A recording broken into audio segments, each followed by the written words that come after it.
เอาฟ้อนมาเจริญเนาะเพลงวัดเจริญก่อนครับดีเจครับ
ส่งโลเคชั่นขอบใจมากเลยดีผู้กองหลงเมื่อกี้ผู้กองบอก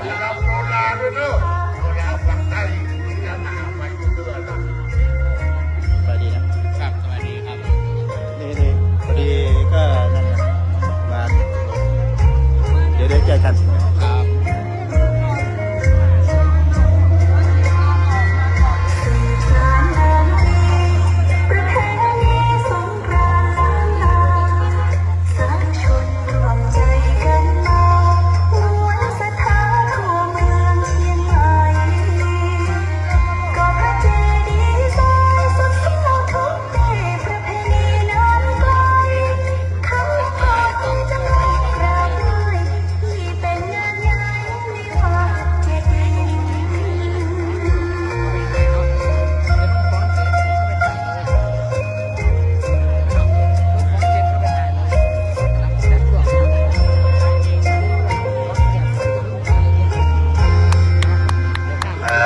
ปรบมือจังฟอนวัดเจริญใส่เล็บไปแล้วใส่เพื่อใส่เล็บเร็วฟอนเมืองล้านนาเชียงใหม่ฟอนเมืองเนอะฟอนเล็บแต่บอกข้าวเมืองไม่เคยมาเนี่ยเมื่อกี้หลงคณะของหอคำปัญญาบางรายคณะวัดเจริญคณะมาทางนี้จะรวมกันประมาณ1,000 กว่าคนเนาะโอ้ชนะไว้ครูบาวัดนั้นประเด็นพระคุณหลวงพ่อธรรมภูชนวัดนันสอนวัดสนามเมตจ้างหางตรงทุลุงมันเอาสถานมาหลายประเทศมาบันไดเนื้อมาหอมเงินทองประสาแดงหนึ่งสาธุทุลุงประจานบนครับทุลุงขึ้นสาราหลวงเลยทุลุงมาหอมประสาแดงหมื่นเนอะสาธุต่อไปสอนเล็บวัดเจริญโดยการนำของวันนี้ฟอนโนราก็มีเนอะ โนราตัวใหญ่ใจเจ้าเต้โนราตัวเล็กแค่จมูกวันนี้ไปเลี้ยงลูกเองวันนี้เป็นโนราด้วยเนอะแล้วพี่น้องบักกันยอก็อยากสุมาท่านมาโดยโอ้วันนี้คือหลวงพ่อหลวงวัดเชียงดินมันเนอะโอ้เสียงจันทร์นั่นเนาะขอบคุณยังครับที่ว่าบุญก่อนนี่สันดาเพื่อสันดาเลี้ยงแข่งกันวันเว้นวันเอาขนมมาถึงวันเนอะขอบคุณค่ะพวกเรารักหมาสายทานขึ้นสายทานขึ้นสีขาววัดเชียงลิงนะคะตอนรับตอนเราเอาดิฮะเอาเพลงเนอะดีเจเปิดเพลงดึงนงดึงโด่งเนอะฮะบนยัดบนเจ้านี่คือเป็นเจ้าเวรตาบนก่อนแล้วเบิร์ดก็ลงมันบัดนั่งที่ได้โยมันมีสองตัวนั่งนี่ก่อนนั่งนี่ก่อนแล้วก็ทีโมงจะเวรตาโบนแล้วก็บ่ายโมงพระเจ้าประสงค์จะทำพิธีบนแล้วก็เลื่อนมาทีหลังอ้าวเจ้าบอลวัดจีนเนอ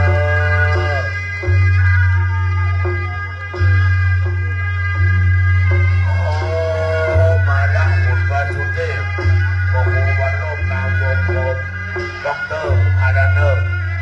อันนี้ก็ร้อยอีกครั้งอันนี้ก็เรียกเสร็จกระดา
นะครับรอแป๊บนึง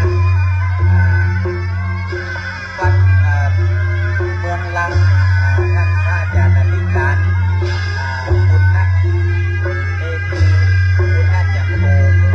นำประชาชนลงมาร่วมทำบุญประชุมเพลิงวันนี้อนุโมทนาท่านพระอาจารย์หลวงพ่อท่านพระครูสอนสุนทรพิธานดอกเตอร์หลวงพ่อท่านผู้ช่วยท่านผู้ช่วยวัดพระศรีมาร่วมบุญร่วมทานกันในวันนี้กับท่านอาจารย์มหาวิทยาลัยขออนุโมทนาสัพเพปิโยวิวัชชันโตสัพพะโอโควินัสตุมาเตภวัตวันตรายโยสุขีมีกายุโยภวะอภิวาทนาสิริสานิจังนาบัญญัติโนจัตตาโลธรรมาวันติอายุวันโตสุขังนิมนต์ตั้งสบายพักผ่อนกันนะครับแล้วขาดเพียงที่ผมจะตุลมุกคัมเมอร์พระสงฆ์องค์เจ้าสมณีสุขีพักผ่อนกันเดินคอ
พ่อแม่ศรัทธาสาธุช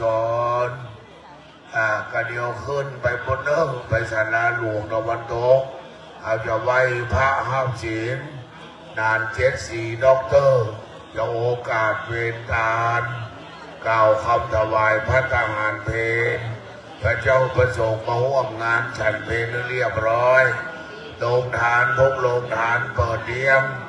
และสดาก็ขึ้นไปศาลาหลวงแหลมล่อง2 โมงพระเจ้าประสงค์50 รูปมาก็จะไหว้พระไม่รับศีลพอรับตอนเช้าแล้วจะอาราธนาพระปริตบทอาทิตตปริยายสูตรพระเจ้าประสงค์จะสวดมนต์แบบน้อยนึงแล้วก็กล่าวคำถวายโต๊ะเขียงที่เอาตาลตัวปันเรียบร้อยแล้วเอาก็ลงมานั่งกันที่นี่มาลำใต้เป็นที่นั่งของท่านนายอำเภอท่านนายกศรัทธาก็นั่งบนที่เขานั่งตรงโอ้โหวันนี้พระเจ้าประสงค์จะนั่งกันนี่เนอะแล้วเขาจะเริ่มทอดผ้าไตรบางสกุล